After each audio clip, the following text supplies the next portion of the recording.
Right now, the way human civilization has been living on the planet, we're facing what is called the sixth mass extinction of life. But the beautiful part is we don't have to participate in their crazy. There's no gene that causes breast cancer. What?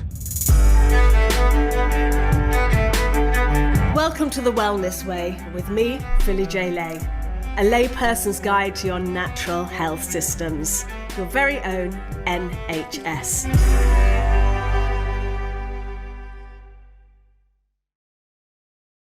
Hello, lovely people. Well, my next guest doesn't need any introduction at all. I'd like to introduce you to Dr. Bruce Lipton, who, as a professor of anatomy in the School of Medicine at the University of Wisconsin, Dr. Lipton's pioneering research on cloned human stem cells just paved the way for today's revolutionary field of epigenetics.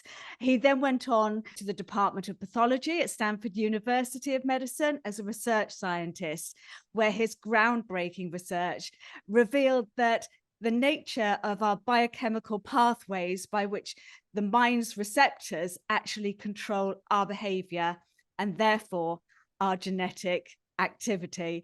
Hello, thank you so much for coming on, Dr. Lipton. Philly, I'm so glad to be here with you and especially your audience, because we're in a state of chaos on this planet. I don't have to say that. You can surf the web, read the newspaper, if anybody does that, or Not anymore.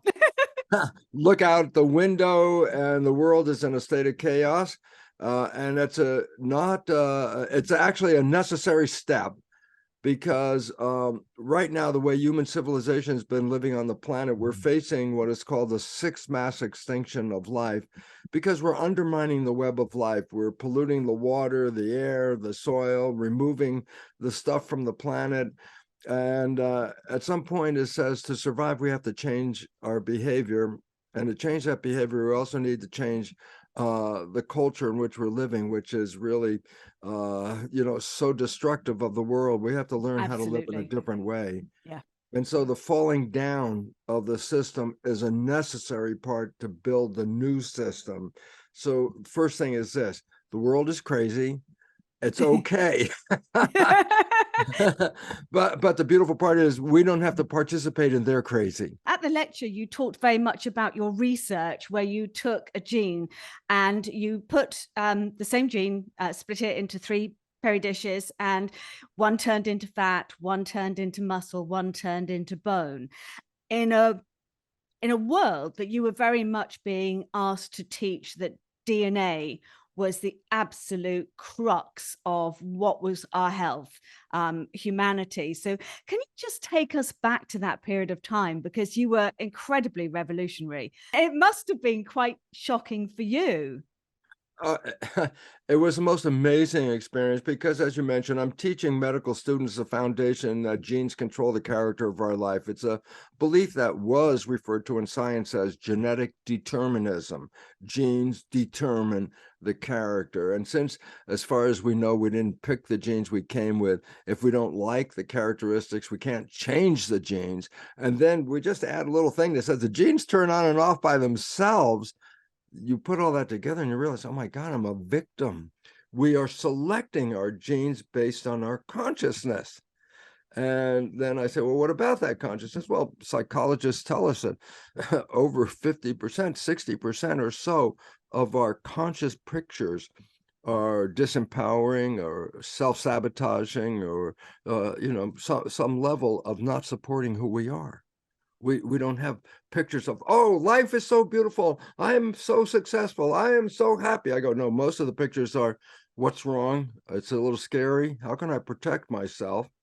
And I'm not enough. Well, yeah, a big and this one. becomes the biggest problem. And let me tell you, growth and protection, because growth is love. That gives you vitality. Protection, what is protection?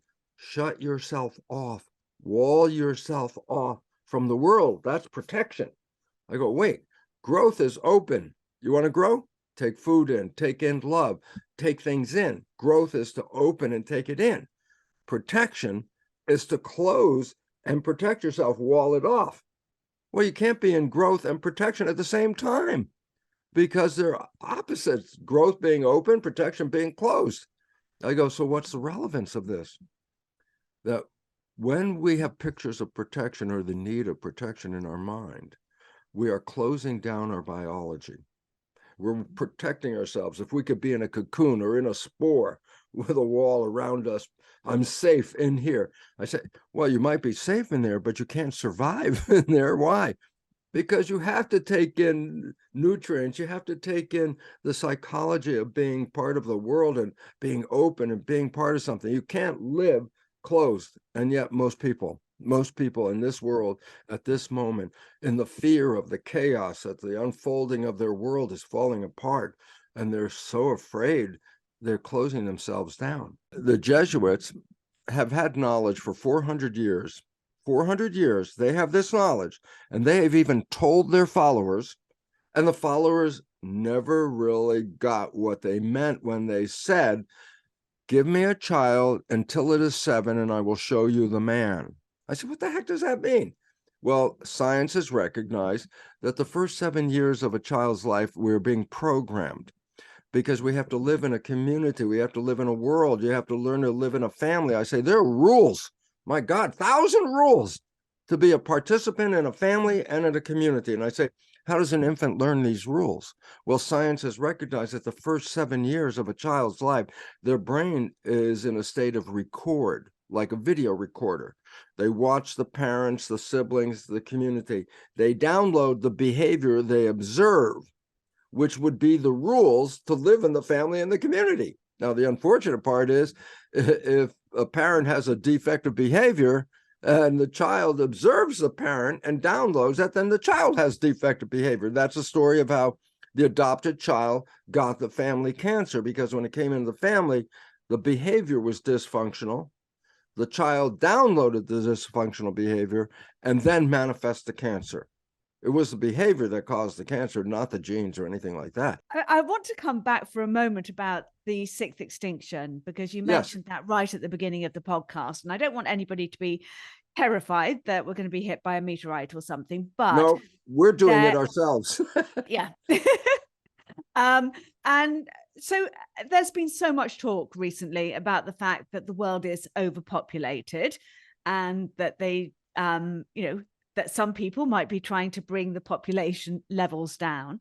And my perception of this is that we're not overpopulated at all, but we treat, I read somewhere, and I don't know if this is true, that you could take the whole world population and stand them in the county of Texas, so that it's, it's just the cities that are heavily populated.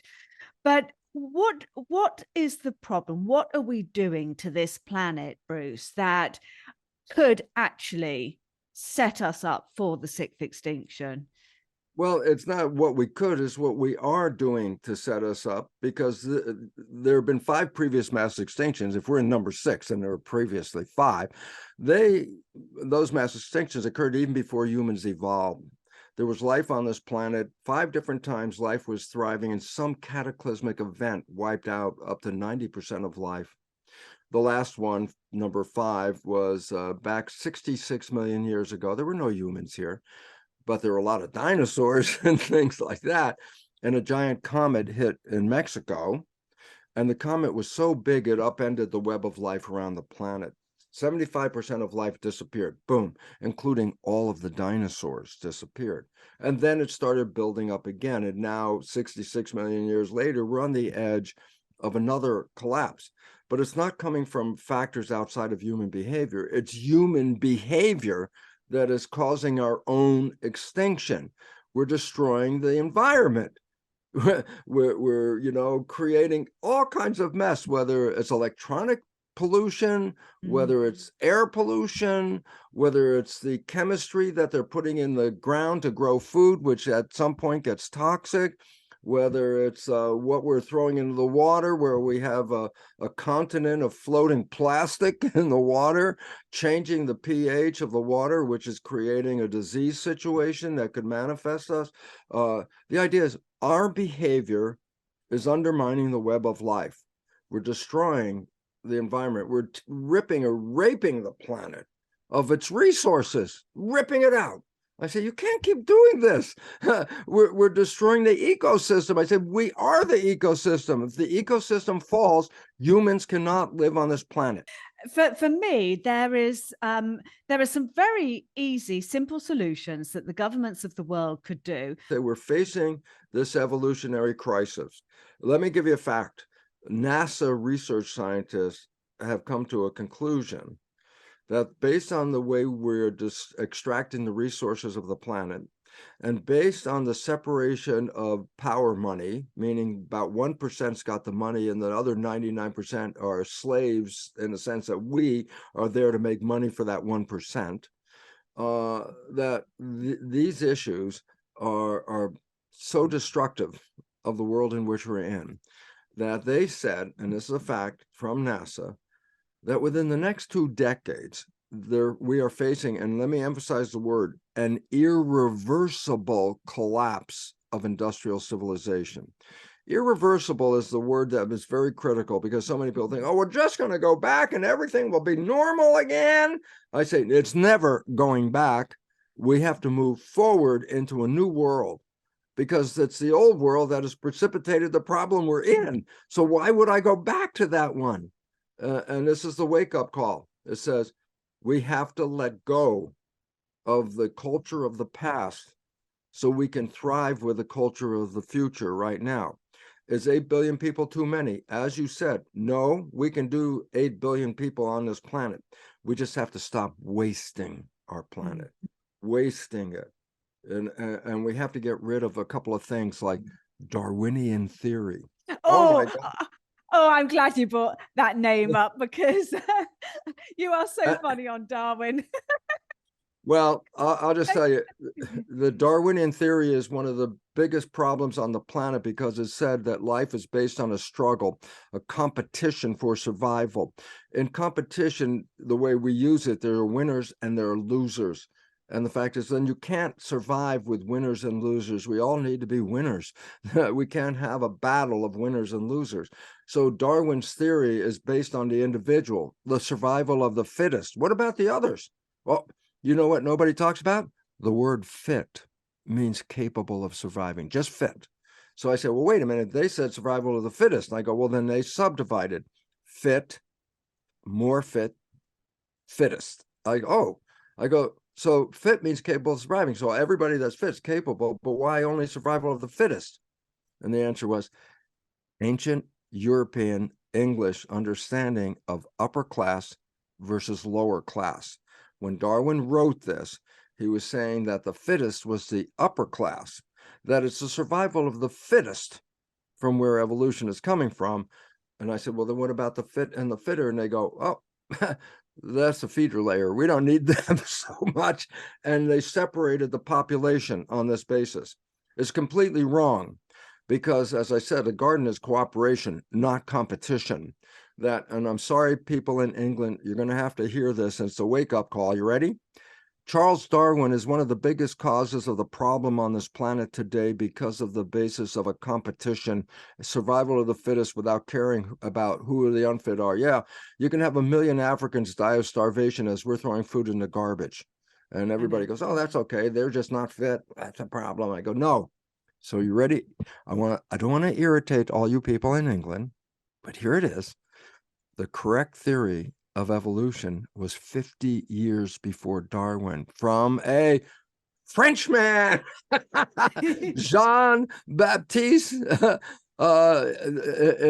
the new evolution is not from Darwin, okay, and it's from a French scientist, okay.